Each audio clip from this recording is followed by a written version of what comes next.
KVS Haridas, ഇവിടെ ഈ കൊടി പ്രശ്നത്തിൽ എന്താണ് സംസ്ഥാന BJP നേതാക്കന്മാർക്കുള്ള താല്പര്യം പോലും കേന്ദ്ര നേതാക്കന്മാർക്ക് ഇല്ലാതെ പോയത് നിങ്ങളുടെ? കാരണം അമിത്ഷാ ആയാലും ഇപ്പോൾ നിങ്ങളുടെ ഇവിടുത്തെ പ്രഭാരി ആയാലും ഇന്നിപ്പോൾ നിങ്ങളുടെ ദേശീയ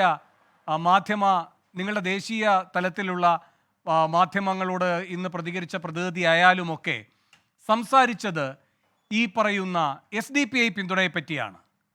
വയനാട്ടിൽ ഈ കൊടി പൊക്കാൻ പോലും കഴിയാത്ത തരത്തിൽ കോൺഗ്രസിനെ നിങ്ങൾ പ്രതിരോധത്തിലാക്കിയെന്ന അവകാശവാദം പോലും ദേശീയ നേതാക്കൾക്കില്ലാത്തത് എന്തുകൊണ്ടാണ്?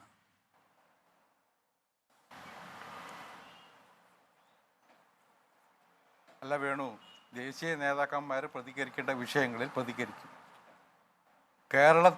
കേരളത്തിൽ ഈ വിഷയത്തെക്കുറിച്ച് വ്യക്തമായ പ്രതികരണം ഉയർന്നു വന്നു കഴിഞ്ഞിട്ടുണ്ട്. ഒരു കാര്യം വേണു മനസ്സിലാക്കുക, ഇതുപോലെ ഗതികേട് ഒരു കോൺഗ്രസ് പാർട്ടിക്ക് ചരിത്രത്തിലുണ്ടായിട്ടുണ്ടോ? ഇതുപോലൊരു നാണക്കേട് കോൺഗ്രസ്സിന് ചരിത്രത്തിലുണ്ടായിട്ടുണ്ടോ? സ്വന്തം പതാക കോൾഡ് സ്റ്റോറേജിൽ വച്ചിട്ട് തെരഞ്ഞെടുപ്പ് പ്രചരണം ഉദ്ഘാടനം ചെയ്യാൻ അതിൻ്റെ ഏറ്റവും സമുന്നതനെന്ന് പറയുന്ന നേതാവ് വഴിയിലിറങ്ങി നടക്കേണ്ട ഗതികേട് അത് നിസ്സാര കാര്യമാണോ? മുസ്ലിം ലീഗിൻ്റെ മുമ്പിൽ മാത്രമല്ല അവർ അടിയറ വച്ചത്. ഞങ്ങളൊക്കെ വിചാരിക്കുന്നത് പോപ്പുലർ ഫണ്ടിൻ്റെ മുമ്പിൽ പോലും അടിയറ വച്ചുകൊണ്ടാണ് ഈ ഒരു പൊറാട്ട് നാടകം വയനാട്ടിൽ നടത്തിയത്. പോപ്പുലർ ഫണ്ടിൻ്റെ മുമ്പിൽ പോലും അടിയറ വച്ചുകൊണ്ടാണ്. കാരണം UDF നിലപാടെന്താ? നമ്മളൊക്കെ UDF രാഷ്ട്രീയത്തെ എത്രയോ കൊല്ലങ്ങളായിട്ട് കേരളത്തിൽ കാണുന്നു. എല്ലാ ഘടകകക്ഷികളുടെയും കൊടി വെച്ചുകൊണ്ടാണ് പ്രചരണം നടത്താറുള്ളത്. RSPയുടെ ഉണ്ടാവും, കേരള കോൺഗ്രസിൻ്റെ ഉണ്ടാവും, CMPയുടെ ഉണ്ടാവും, കോൺഗ്രസിൻ്റെ ഉണ്ടാവും, ലീഗിൻ്റെ ഉണ്ടാവും. ഇത്തവണ അവർക്ക് പോപ്പുലർ ഫ്രണ്ടിൻ്റെ കൂടി അല്ലെങ്കിൽ SDPIയുടെ കൂടി കൊടി കെട്ടേണ്ടി വരും എന്നതുകൊണ്ടാണോ? എന്തൊരു ഗതികേടാ കോൺഗ്രസിന് വന്നത്. ഇത് ചരിത്രത്തിൽ ഉണ്ടാവിട്ടില്ല. ഒരു കോൺഗ്രസ് നേതാവിനും അവരുടെ രാഷ്ട്രീയ ചരിത്രത്തിൽ ഇത്തരം ഒരു ഗതികേട് വന്നിട്ടുണ്ടാവില്ല. അത് രാഹുൽ ഗാന്ധി. പക്ഷേ രണ്ടുപേരുടെയും കൊടി പൊങ്ങിയ 2019 നിങ്ങൾ അതിനെ എങ്ങനെ വക്രീകരിച്ചു?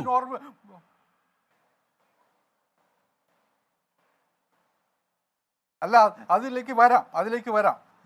അതിന് മുമ്പൊരു കാര്യം ഞാൻ ഓർമ്മിപ്പിക്കാൻ വേണുവിനെ.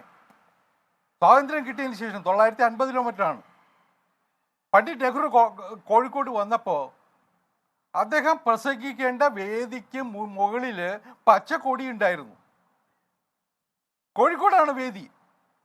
അന്ന് കോൺഗ്രസിൻ്റെ കൊടിക്കൊപ്പം പച്ചക്കൊടി ഉണ്ടായിരുന്നു ലീഗിൻ്റെ. അന്ന് നെഹ്റു പറഞ്ഞു ഈ കൊടി അഴിച്ചാലേ ഞാൻ പ്രസംഗിക്കുകയുള്ളൂ എന്ന്. അങ്ങനെ ലീഗിൻ്റെ പച്ചക്കൊടി അഴിപ്പിച്ചതിന് ശേഷമാണ് പണ്ഡിറ്റ് നെഹ്റു പ്രസംഗിച്ചത്. അങ്ങനെ ഒരു പാരമ്പര്യമുണ്ട് കോൺഗ്രസ്സിന്.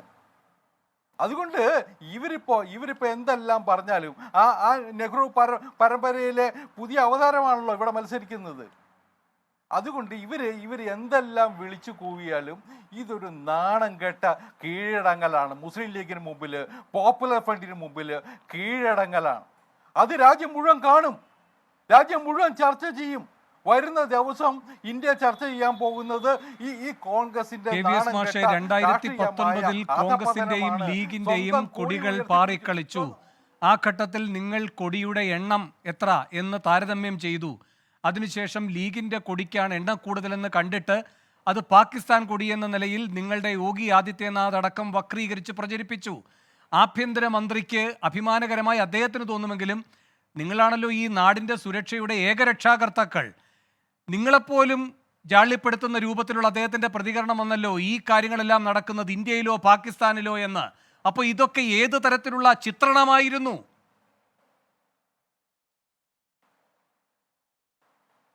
അല്ലെന്ന് ഇവര് മുസ്ലിം ലീഗ് അത്രമാത്രം പ്രിയപ്പെട്ട പാർട്ടിയാണെങ്കിൽ, അത്രമാത്രം അടുപ്പമുള്ള പാർട്ടിയാണെങ്കിൽ ഇവർ ഉത്തർപ്രദേശിലൊക്കെ മുസ്ലിം ലീഗിനെ കൊണ്ട് ഘടകകക്ഷിയായിട്ട് മത്സരിപ്പിക്കട്ടെ. ഇന്ത്യ മുന്നണിയിലുണ്ടല്ലോ. ഇന്ത്യയിൽ ഏറ്റവും കൂടുതൽ മുസ്ലിങ്ങളുള്ള സംസ്ഥാനമല്ലേ UP അല്ലെങ്കിൽ ബീഹാർ. അവിടെ കൊണ്ടുപോയിട്ട് മുസ്ലിം ലീഗിനെ മത്സരിപ്പിക്കട്ടെ കോൺഗ്രസ്സുകാർ. പച്ചക്കൊടി ഏന്തിക്കൊണ്ട് കോൺഗ്രസ്സുകാർ മത്സരിക്കട്ടെ. കുഞ്ഞാലിക്കുട്ടി പോയി പ്രചരണം നടത്തട്ടെ. കഴിഞ്ഞ 2019 തെരഞ്ഞെടുപ്പിൽ വേണു മറന്നുകൂടാ, മുസ്ലിം ലീഗ് ഒരു ദേശീയ പാർട്ടി ആവാനുള്ള ശ്രമം നടത്തി. ബംഗാളിലും UPയിലും ബീഹാറിലും ഒക്കെ പോയി മത്സരിക്കാനുള്ള ശ്രമവും നടത്തി. ഓർമ്മയുണ്ടാവും. പക്ഷേ കോൺഗ്രസ്സുകാർ സീറ്റ് കൊടുത്തില്ല. ഇത്തവണ അവർ മത്സരിപ്പിക്കട്ടെ എന്ന്. വയനാട്ടിൽ മുസ്ലിം ലീഗിൻ്റെ തണലിലാണല്ലോ പച്ചക്കൊടി ഏന്തിക്കൊണ്ടല്ലേ കഴിഞ്ഞോടെ മത്സരിച്ചത്. ഇത്തവണയും മുസ്ലിം ലീഗിൻ്റെ നേതാക്കന്മാരെ അരികത്ത് ഇരുത്തിക്കൊണ്ടാണല്ലോ പത്രിക കൊടുക്കാൻ പോയതും പ്രചരണം നടത്തിയതും ഒക്കെ. അതുകൊണ്ട് ഇവർക്ക് ചങ്കുറപ്പുണ്ടെങ്കിൽ അവർ മുസ്ലിം ലീഗിനെയും കൂടി കൂട്ടി നിർത്തി നോർത്ത് ഇന്ത്യയിൽ മത്സരിക്കട്ടെ. എന്തിനാ മറച്ചു വയ്ക്കുന്നേ? ഇവിടെ കൂട്ടാമെങ്കിൽ എന്തുകൊണ്ട് ഓൾ ഇന്ത്യ സഖ്യത്തിൻ്റെ ഭാഗമാണെങ്കിൽ എന്തുകൊണ്ട് ആയിക്കൂടാ? ഒരു അഖിലേന്ത്യാ പാർട്ടിയല്ലേ. തമിഴ്നാട്ടിൽ ഇവർക്ക് മത്സരിക്കാം. കോൺഗ്രസിനും ലീഗിനും CPM-നും ഒക്കെ ഒറ്റക്കെട്ടായിട്ട് മത്സരിക്കാം. അവിടെ ഇപ്പോൾ CPM-ന്റെ സുഹൃത്ത് പറഞ്ഞത് എന്താ? ലീഗിനെ കുറ്റപ്പെടുത്തിയല്ലേ. കളിയക്കാവള കഴിഞ്ഞാൽ അല്ലെങ്കിൽ വാളയാർ ചെക്ക് പോസ്റ്റ് കടന്നാൽ ഇവർ CPM-ഉം കോൺഗ്രസും ലീഗും ഒക്കെ ഒന്നിച്ചല്ലേ വീണു. ഒരേ കൊടി ഒരേ നുഖത്തിലല്ലേ പച്ചക്കൊടിയും CPM-ന്റെ കൊടിയും DMK-യുടെ കൊടിയും കോൺഗ്രസിൻ്റെ കൊടിയും കെട്ടുന്നത്. അവിടെ അവർക്കത് കെട്ടി പ്രചരണം നടത്താനുള്ള ധൈര്യമുണ്ട്. പക്ഷെ വയനാട്ടിൽ അതിനുള്ള ധൈര്യം കോൺഗ്രസ്സുകാർക്കില്ല, രാഹുൽ ഗാന്ധിക്കില്ല. നാണം കെട്ടി ലീഗുകാർ പോലും അവരുടെ കൊടി ഉയർത്താനുള്ള അവകാശം സറണ്ടർ ചെയ്യുന്നു. അതിന് ഞാൻ പറയുന്നത് പോപ്പുലർ ഫണ്ടിനെ ഭയന്നിട്ടാണ്.